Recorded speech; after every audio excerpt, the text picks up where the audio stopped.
Guys, sekarang saya akan coba nanyakan kepada masyarakat akar rumput, yaitu ini bapak di sini, ini adalah bapak penjual koran, Kita coba tanya ya. Halo Pak, diganggu dulu Pak. Ya, Ya, ganggu sebentar Pak ya. oke. Nih saya kasih mic dulu nih bapak nih. Pak, dengan Pak siapa? Iwan. Pak Iwan. Ya, Pak Iwan sekarang kegiatannya apa nih Pak? jual koran ini. Jual koran. Oh, ini lagi jual koran bapak nih ya. Bapak udah berapa lama jual koran Pak? 15 tahun kurang lebih lah. 15 tahun di sini Pak. Pernah di Margarsi dan terus di sini. Tapi keliling begini. Iya, Keliling terus Pak. iya keliling terus. Oh, selama 15 tahun. Iya, Itu untuk kebutuhan keluarga Pak. betul. Luar biasa. Tapi saya sekarang akan menanyakan sesuatu Pak, tapi berkaitan dengan masalah yang lagi ramai sekarang menjelang 2024 nih Pak ya. Oh, boleh, Nah, boleh. tapi Bapak orang Cimahi ya? Asli? Iya, iya. Nah, pertanyaan saya sekarang gini Pak. Saya nanya, siapa wali kota Cimahi sekarang Pak? Pak Ngatiatna, tapi kan pejabat yang baru belum tahu kan. Dia kan sudah habis. Kalau yang baru saya belum familiar. Kalau yang sekarang siapa? Pak Ngatiana? Ya, taruh Pak Ngatiatna. Pak Ngatiana ya. Baik, kalau Gubernur Jawa Barat siapa Pak? Ridwan Kamil. Bapak Ridwan Kamil. Kalau Presiden Republik Indonesia, Jokowi. Bapak Jokowi. Sekarang saya nanya nih, kan Bapak orang Cimahi. Ya. Kira-kira siapa calon wali kota Cimahi untuk tahun 2024? Kalau Bapak untuk milih yang siapa? saya rasakan ya, daripada yang sebelum-sebelumnya, saya masih pegang Pak Ngatiatna. Karena calon-calon baru belum kelihatan. Oh gitu. Bapak belum punya calon lain. Untuk calon baru Pak Ngatiatna yang baru saya lihat gitu. Pak Ngatiana. Apa yang Bapak rasakan dengan Pak Ngatiana? Saya kira jujur saja terasa bersih lah kerjanya gitu. Bersih ya? Ah, Dan ada pembangunan yang nyata Pak? pembangunannya Pak. Tol ya? Ini terowongan ya? Ya, Underpass. ya bisa begitu. Tidak terlalu signifikan tapi lebih baik daripada yang dulu-dulu. Lebih baik. Berarti ada pembangunan gitu. sekarang. Ada pembangunan. Iya. Termasuk juga ini Pak ya? Aman di sini, ya. Bapak akan mencalonkan lagi Pak Ngatiana. Mencoblos Pak Ngatiana. Mudah-mudahan. Mudah-mudahan insya Allah ya. Ya, insya Allah. Oke. Sekarang pertanyaan kedua Pak. Kira-kira siapa Gubernur Jawa Barat Pak? Saya masih tetap Kang Emil lah. Kang Emil? Ya. Alasannya kenapa Pak? Dia cerdas, bagus dan merakyat ya. Merayat. Bahwa sudah merasakan hasil dari kepemimpinan Bapak Ridwan Kamil. Ya secara langsung sih tidak gitu. Tapi bantuan-bantuan nyampe kan Pak? Bantuan saya belum pernah. Oh gitu? Nah. Kenapa Pak? Nggak tahu, data udah masuk tapi belum pernah. Pernah beras dulu sekali waktu pandemi itu dari wali kota. Oh, tapi mencalonkan Bapak Ridwan Kamil. Ya saya bukan karena bantuannya, tapi saya lihat kinerja yang lainnya gitu. Oh, jadi Bapak melihat karena kinerja Pak Ya, Ridwan Kamilnya, bukan masalah bantuan itu. Luar biasa. Berarti terasa banget dari pembangunan bagaimana ya? Betul ya.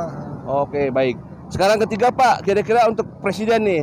Bapak kira-kira mencalonkan siapa untuk presiden Pak? Kalau presiden dua pilihan saya ya. Ya. Antara Pak Ganjar dengan Prabowo.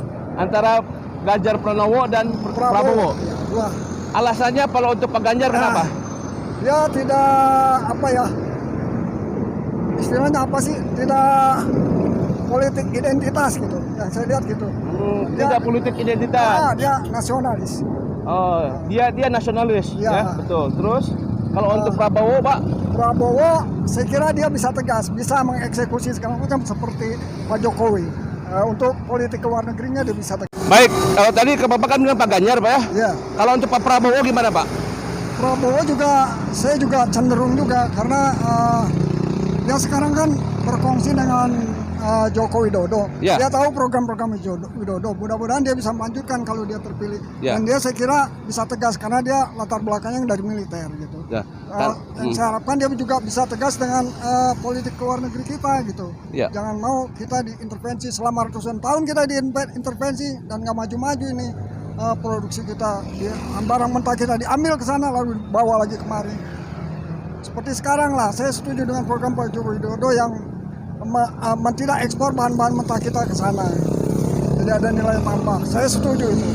Saya katakan mudah-mudahan presiden yang selanjutnya bisa meneruskan program-programnya Pak Joko Widodo gitu.